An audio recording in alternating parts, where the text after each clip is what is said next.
Hello everyone, welcome to my channel. Today we are going to be discussing about traditional roles in intimate partner relationship. By traditional role, I mean traditional gender roles, gender patterns that have existed all these years. I think it's time that we acknowledge that we no longer strictly conform our understanding of intimate partner relationship to cis heterogeneous marriages. Gone are the strongly heteronormativity that existed in our society, and we are acknowledging of the presence of relationships that are far beyond and can no longer be labeled in categories that previously existed. Therefore, we need to understand whether the traditional gender roles that have been laid down to us by the society are even functional in our existing relationships. Similarly, I would also like to clarify that I'm not suggesting that in cis-het marriages, one strictly follow the traditional gender roles. In fact, I am suggesting that we look into how effective it is and based on that, create our own rules for relationships. We need to investigate the scope and the consequences of following a traditional gender role pattern in our relationships.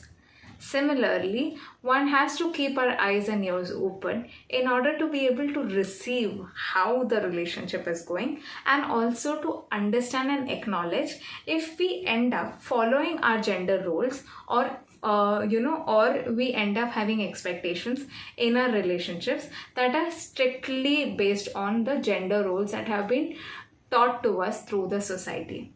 Whether it is our life experiences or it is media exposure, we have unknowingly or knowingly followed certain gender roles or assumed that there are certain gender roles in relationships. The very first step needed to be able to break the gender role pattern in relationship would be to challenge and question the traditional roles that already exist in relationships.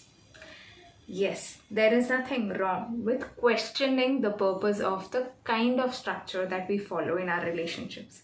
So as a first step, let's look around and see what are the traditional understandings that we are continuing to process in our current relationships. Further, we also need to challenge whether or not it is useful for us. If we find it to be functional in our scenario, then no problem, we can go ahead with it. If it's non-chaotic and it is actually working for us, then we follow those gender patterns.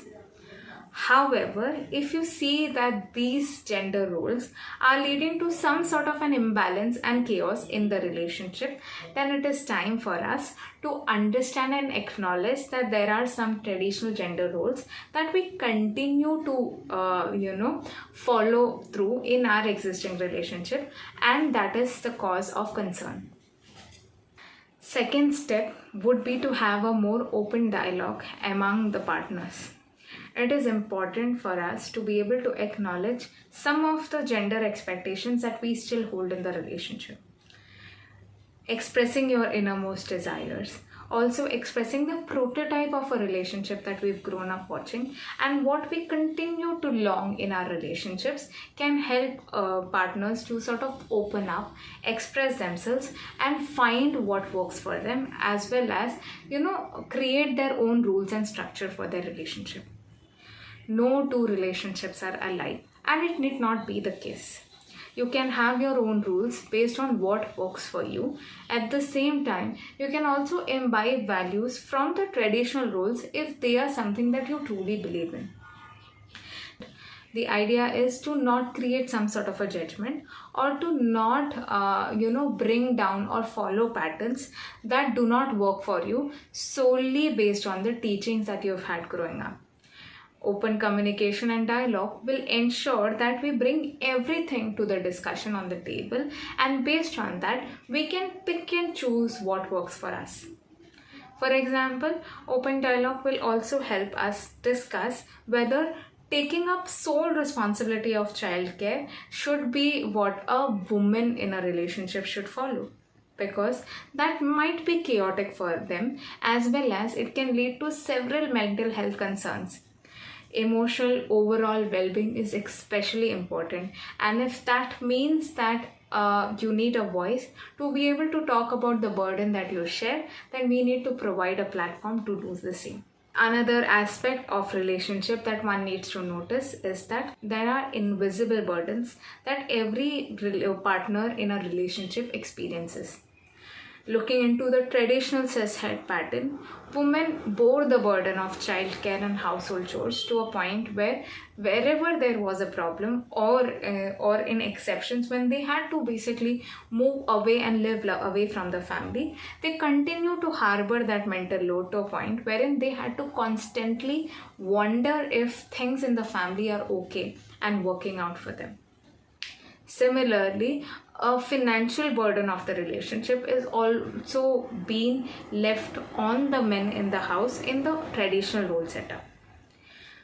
Today's world, we see that both partners are working, or sometimes not necessarily would even in a cis-het relationship would a male be the breadwinner of the house. And therefore, we need to tweak a bit and understand if the earlier value system truly match our existing structures. Sharing of responsibilities.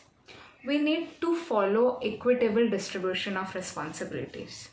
Why that is the case? Because it leads the way for an equal partnership without having any power balances in the relationship. Of course, if that is not a system that is to your liking, and if both of your partners prefer the kind of roles that you've incorporated over time, then there is no argument against it. But in a scenario where our existing roles are being unjust to conform in gender roles to each partners in the relationship, then it can lead to a lot of chaos, and therefore one needs to be able to understand that equitable distribution of responsibilities is the way to a more healthy, fulfilling relationship. Empathy and respect. Partners should experience the feeling of empathy and respect towards one another.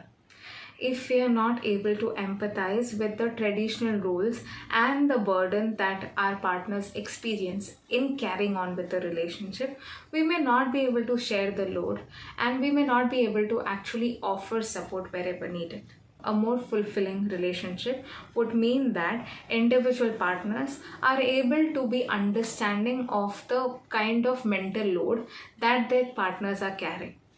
Respectfully managing and sharing the responsibility through this feeling of empathy can go a long way in creating a structure that really works for you. Next would be embracing individuality. Personal identities are not lost in relationship. We need to understand a fine balance between identity and togetherness. A person's individual identity can help them develop a sense of self-worth, and that can really lead them to participate better in a relationship. Therefore, embracing individuality and bringing them together to create a more workable structure in the relationship is a very ideal step that needs to be followed. Lastly, we also need to understand the importance of continued learning. You may have followed a set structure for some years, but maybe after some time you may realize that now there needs to be some sort of a transition in the existing structure. We need to leave room for continually taking in feedback and understanding what is causing chaos in the relationship, and based on update our own understanding and work on creating newer rules. Anything that is fixed can be problematic, and therefore we need to stop and break a set rigid pattern if it is not working for us. I hope all these steps are helpful for you. Following these steps will really help you to create your own customized structure to a relationship that is unique to you and that has not been laid down through the societal influence broadly. I hope this has been helpful for you. Please share your comment below to what is the structure of the relationship that you follow in your relationship, and don't forget to like, share and subscribe to my channel for more such videos. Thank you.